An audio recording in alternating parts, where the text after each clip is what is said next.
Welcome to our studio. Last year we gave you a tour of it. This year it's a little more decorated because we're filming closer to the event. Actually, the opening for us is tomorrow. You are inside the show. This is where we get our inspiration here at the studio. It's important for us to have our work around us as it continually inspires us. I think artists are involved with their creativity and they need to have the support of their own work.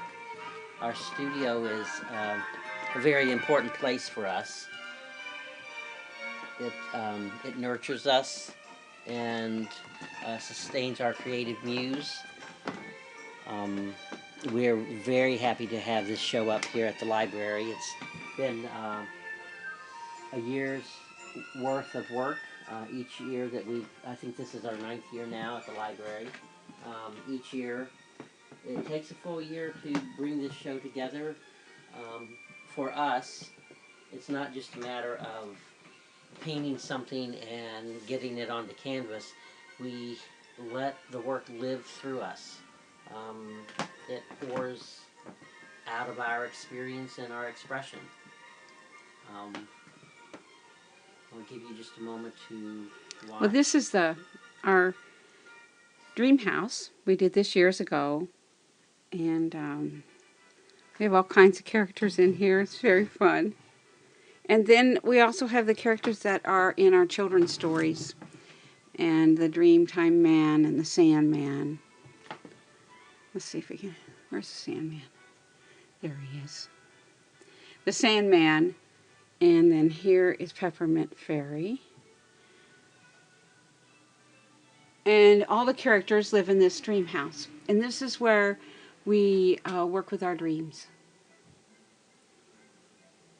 And we bring this atmosphere into our work. We have been together for 26 years now. A lot of you know us, and we paint together. Our collaboration is one, and our practice, which to us is a sacred practice, is one of collaboration.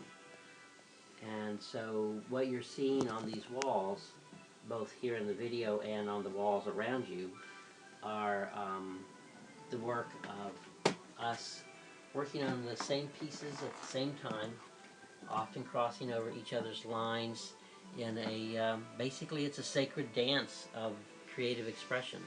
And that's what we want to impart, that it is something that is doable by letting go and allowing things to just flow and come to you. You do need a sacred practice to do the depth of work we do and to actually survive it. And so we do have a sacred practice that helps our bodies and our minds be able to travel and return and be able to withstand the heat of the creative energy. So Robert and I get up in the mornings and we meditate, and then we write and draw, and then we sit. Then we do yoga or Tai Chi to kind of keep our bodies limber enough that we can be flexible enough to do the kind of work we do. We like doing these videos for the show here because it brings you more inside the work. It's been said, we read it somewhere, and have spoken it ourselves, that when you're at an art opening or in a gallery or you're looking at a painting on a wall, you're seeing the very last piece of it. It's like just the tip of the iceberg, because the process of creating is 99.9% of the work, and then it shows up in an instant. So you're seeing just that very last part. That piece that you are looking at on the wall doesn't show you the year's worth of process and practice that went into allowing that to come forth.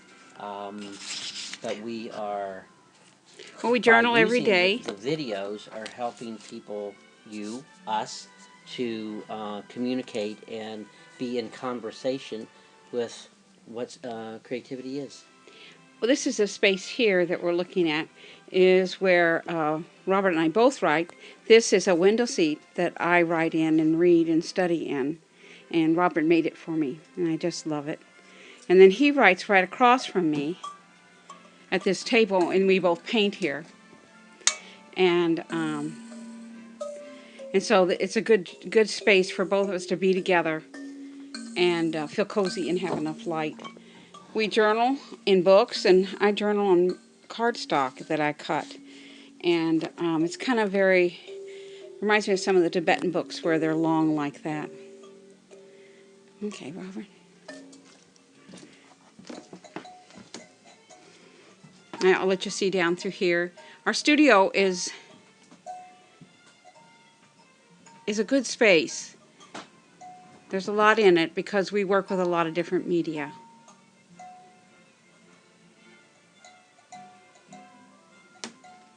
Robert, I'll follow you into here.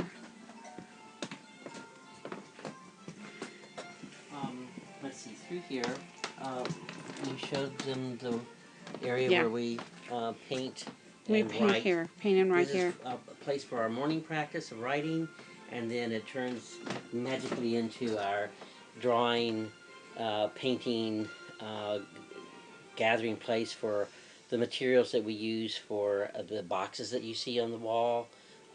We assemble them here, and it's a very elastic space to be in. It's flexible. It allows us to weave back and forth with the various expressions that surface in any given moment. So that's that area. And through here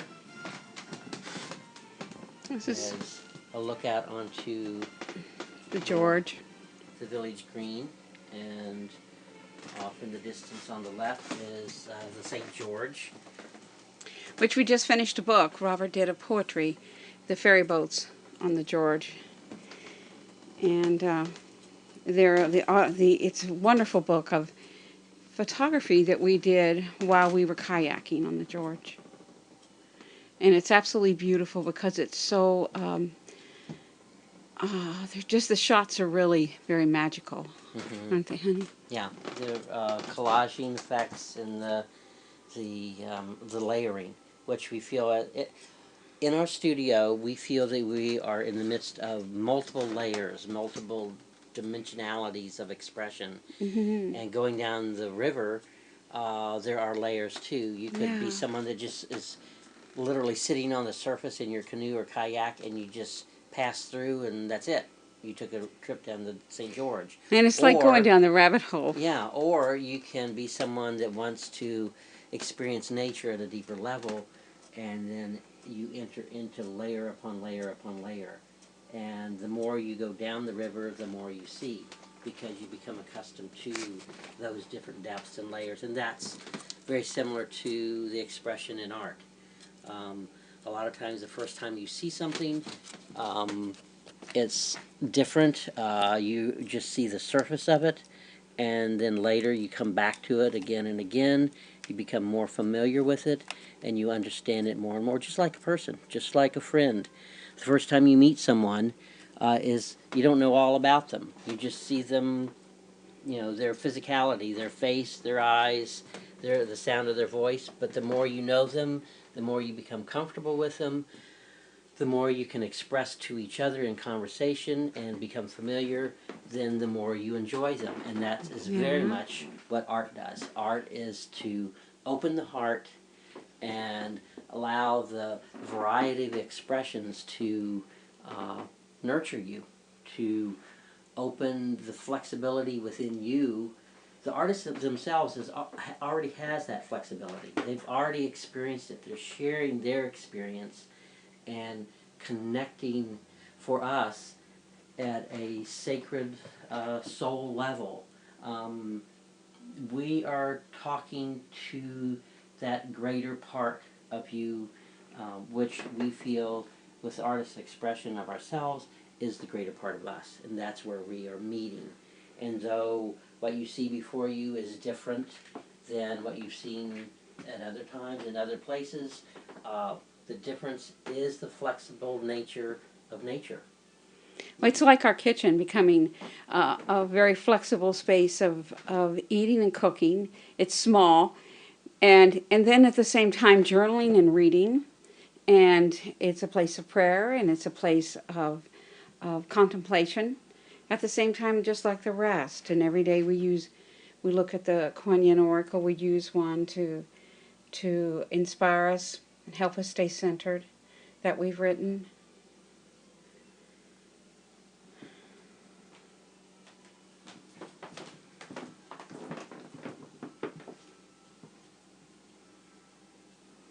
So this is the atmosphere we've created. Lots of color, lots of things, and we've had many questions about how do we work with this. Well, we've just opened ourselves to it. We didn't plan it. We didn't try to have things be this way. They just became this way.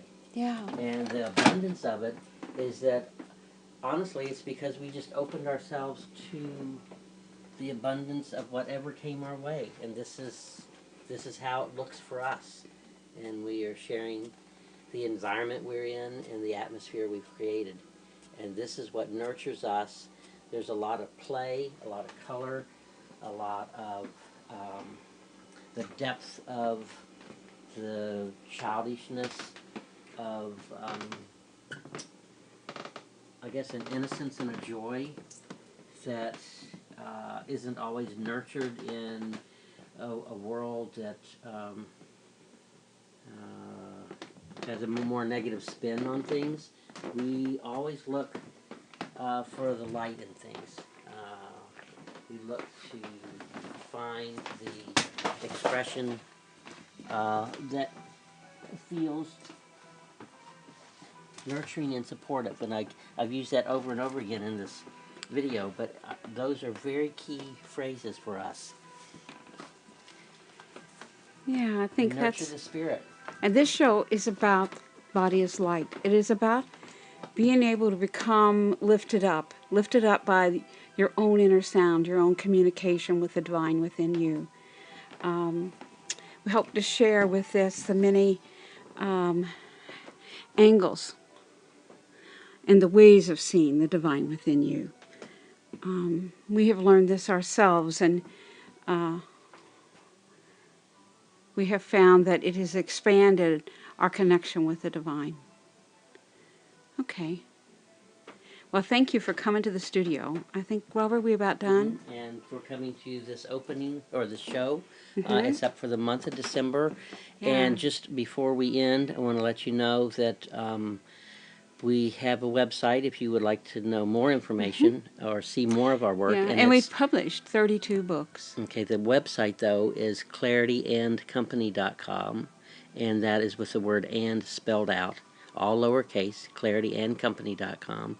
And as Hussein mentioned, we've, over the past several years, created and published 28 books now, and you can find that on our blurb site, which is within the website of Clarity and Company, so it'll take you there. You can just go to our published books, and they're online, available, free to look at, and of course if you purchase something, that always helps fund our work. So thank you for coming, thank you for being here. It's been a good year of creativity. We hope that creativity finds you as well.